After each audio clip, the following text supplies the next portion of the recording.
നമസ്കാരം. കോതമംഗലത്ത് വനാതിർത്തി പ്രദേശങ്ങളിൽ അനുദിനം വർദ്ധിച്ചു വരുന്ന വന്യമൃഗശല്യം അവസാനിപ്പിക്കാൻ വനം വകുപ്പ് അടിയന്തര നടപടികൾ സ്വീകരിക്കണമെന്നും ഇക്കാര്യത്തിൽ തുടരുന്ന അനാസ്ഥയ്ക്കെതിരെ പ്രക്ഷോഭ പരിപാടികൾക്ക് രൂപം നൽകിയതായും UDF കർഷക കോഓർഡിനേഷൻ ഭാരവാഹികൾ പത്രസമ്മേളനത്തിൽ അറിയിച്ചു. 5 പഞ്ചായത്തുകളിൽ നിരന്തരമായി വന്യമൃഗശല്യം ജനങ്ങൾക്ക് ജീവിക്കാൻ നിവൃത്തിയില്ലാത്ത ഒരു അവസ്ഥയിലേക്ക് കൊണ്ടെത്തിച്ചിരിക്കുകയാണ്. വളരെ ദുരിതപൂർണമായ ഒരു അവസ്ഥയാണ് ഇപ്പോൾ കോതമംഗലം നിയോജകമണ്ഡലത്തിന്റെ ഈ 5 പഞ്ചായത്തുകളിലുള്ളത്. നിരന്തരമായി കാട്ടാന ജനങ്ങളെ ശല്യം ചെയ്യുന്നു, കൃഷി നശിപ്പിക്കുന്നു എന്ന് മാത്രമല്ല ആക്രമണത്തിന്റെ പാതയിൽ നിരവധി പേർക്കാണ് പരിക്കേറ്റത്.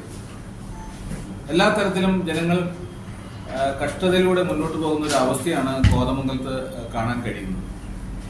കഴിഞ്ഞ 2 ആഴ്ചയായി 2 പേരെയാണ് കാട്ടാന ആക്രമിച്ചത്. ഒന്ന് സജി എന്ന് പറയുന്ന റിട്ടയർഡ് സർവേയർ. അദ്ദേഹം തട്ടേക്കാട് നിന്ന് പുന്നേക്കാട് തന്റെ ജോലി സ്ഥലത്തേക്ക് പോകുമ്പോൾ രാവിലെ 8:30 മണിക്കാണ് കാട്ടാന ആക്രമിച്ചത്. 2 വീലർ യാത്ര ചെയ്യായിരുന്ന സജിയെ കുത്തി പരിക്കേൽപ്പിച്ച് മാരകമായ ആക്രമണത്തിൽ പരിക്കേറ്റ് ആശുപത്രിയിൽ പ്രവേശിക്കപ്പെട്ടു. അടിവയറ്റിലാണ് കുത്തേറ്റത്. അതോടൊപ്പം തന്നെ കഴിഞ്ഞ ദിവസം വാവേലിയിൽ രാവിലെ 7 മണിക്ക് റബ്ബർ വെട്ടാൻ പോയ അവറാച്ചൻ എന്ന് പറയുന്ന റബ്ബർ കർഷകൻ കാട്ടാന തുമ്പിക്കൈ കൊണ്ട് എറിയുണ്ട്. പിന്നെയും ആക്രമിക്കാൻ ചെന്നു. ജനങ്ങൾ കൂകി വിളിച്ചതുകൊണ്ടാണ് തലനാരിഴെ ആ കർഷകൻ രക്ഷപ്പെട്ടത്. അങ്ങനെ വലിയ തോതിലുള്ള ഒരു വലിയ വിഷയം ഇവിടെ ഉണ്ടായിട്ട് ഫോറസ്റ്റ് ഡിപ്പാർട്ട്മെന്റിന്റെ ഭാഗത്തു നിന്ന് തികഞ്ഞ നിസ്സംഗതയും നിരുത്തരവാദപരമായ ഏർപ്പാടുമാണ് ഉണ്ടായിട്ടുള്ളത്. കോതമംഗലത്തെ ജനപ്രതിനിധി കൈയും കെട്ടി നോക്കി നിൽക്കുകയാണോ എന്ന് ജനങ്ങൾക്ക് തോന്നുന്ന ഒരു അവസ്ഥയാണ് നമുക്ക് കാണാൻ കഴിയുന്നത്. കൃഷി നശിപ്പിക്കപ്പെട്ട കർഷകർക്ക് ഒരു സാമ്പത്തിക സഹായവും ഗവൺമെന്റ് നൽകുന്നില്ല. കോതമംഗലം മേഖലയിൽ, കിഴക്കൻ മേഖലയിൽ തന്നെ 40 കോടി രൂപയാണ് കർഷകർക്ക് കൊടുക്കാനുള്ളത്. ഈ ഉൾവനത്തിൽ 50 മീറ്റർ അകത്ത് ട്രെഞ്ചുകൾ താത്തി വന്യജീവികളെ തടയാൻ കഴിയുന്നില്ലെങ്കിൽ ഈ നാട്ടിലെ ജനങ്ങൾക്ക് ജീവിക്കാൻ നിവൃത്തിയില്ലാത്ത ഒരു അവസ്ഥ വരും. ബാങ്കുകളിൽ നിന്ന് വായ്പ ലഭ്യമാകുന്നില്ല.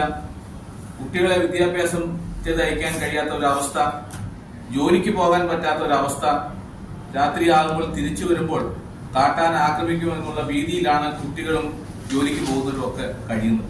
ഇവിടുത്തെ ദുരിതം അനുഭവിക്കുന്ന കർഷകർക്ക് വേണ്ടി ഒരു ചെറുവിരൽ പോലും അനക്കാൻ കഴിയുന്നില്ല എന്ന് പറയുമ്പോൾ തീർച്ചയായും ജനങ്ങളെ സംഘടിപ്പിച്ചുകൊണ്ട് ശക്തമായ ജനകീയ പ്രക്ഷോഭത്തിന് ഐക്യജനാധിപത്യ മുന്നണിക്ക് മുന്നോട്ട് വരേണ്ടി വരും.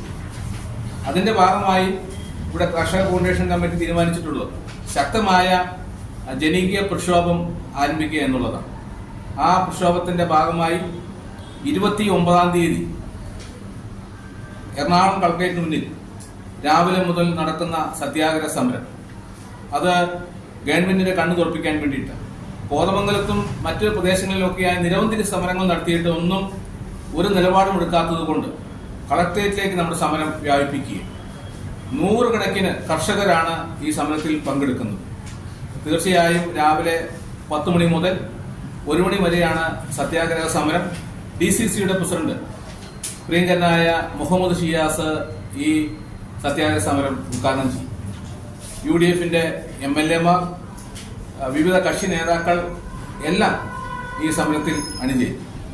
കോതമംഗലത്തെ ജനങ്ങൾ മാത്രമല്ല, ഈ കിഴക്കൻ മേഖലയിലെ മൂവാറ്റുപുഴ പൈങ്ങുട്ടൂർ പഞ്ചായത്തിലെ പ്രിയപ്പെട്ടവർ, അതോടൊപ്പം തന്നെ അങ്കമാലി നിയോജകമണ്ഡലത്തിലെ കാലി പഞ്ചായത്തും മലയാറ്റൂർ പഞ്ചായത്തുമായി ബന്ധപ്പെട്ടുള്ള കർഷകർ, വേങ്ങൂർ പഞ്ചായത്തിലെ കർഷകർ ഉൾപ്പെടെയുള്ള കിഴക്കൻ മേഖലയിലെ മുഴുവൻ കർഷകരെയും ചേർത്ത് നിർത്തിക്കൊണ്ടാണ് കിഴക്കൻ മേഖലയിലെ ഒരു വലിയ പ്രക്ഷോഭ സമര പരിപാടി എന്ന നിലയ്ക്കാണ് ഈ സത്യാഗ്രഹ സമരം 29-ാം തീയതി എറണാകുളം കളക്ടറേറ്റിന് മുന്നിൽ നടത്തുന്നത്.